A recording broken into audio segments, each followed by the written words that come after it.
Nearly 25 years ago, I began covering complaints about this Central Florida home. It's a junkyard. Seminole County officials said the owner, Alan Davis, had been piling junk in his yard in violation of local ordinances. But every time they keep screwing with me, I keep moving more. At that point, Davis had not yet built this giant statue of a human rear end, which he would later load onto his truck and drive down the interstate while headed to court hearings. The name of That does not look secure.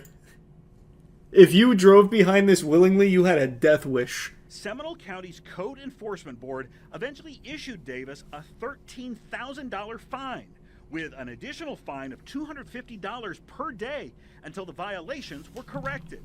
But Davis refused to pay. They will not get a single dime. Seminole County officials wanted to seize the junk in Davis's yard, in theory to pay off all his fines, but more importantly, to get this property cleaned up. So the county filed this lawsuit seeking to foreclose on Davis's personal Maybe he is property. making more of a dent in the county than I thought. Davis represented himself in court. Of course. He's not an attorney, as the judge often reminded him. I gotta go to the law library. I gotta call a friend of mine and find out how to serve a subpoena correctly. If I may, why not just get an attorney? As workers began hauling away the junk, neighbors watched in amazement. 2 months after the cleanup, Davis's belongings were put on the auction block. The winning bidder was John Weiser. This is a whole nightmare. He paid $95 for all of Davis's stuff. But little did Seminole County officials know then, Weiser and Davis were friends.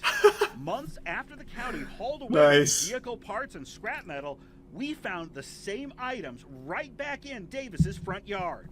You look Smart. See? That's smart. You always have to have an accomplice. He was 10 steps ahead of Seminole County. at the humor of the whole thing. You've got one little guy, one little smart that is just running them around in circles. He assembled these steel drums in the shape of a middle finger. The title of the sculpture is Salute to Seminole County, You're Number One. You're a first class, you know what? The frustration of his neighbors was bubbling over. Some secretly hoped that Davis would get struck by a bolt of lightning.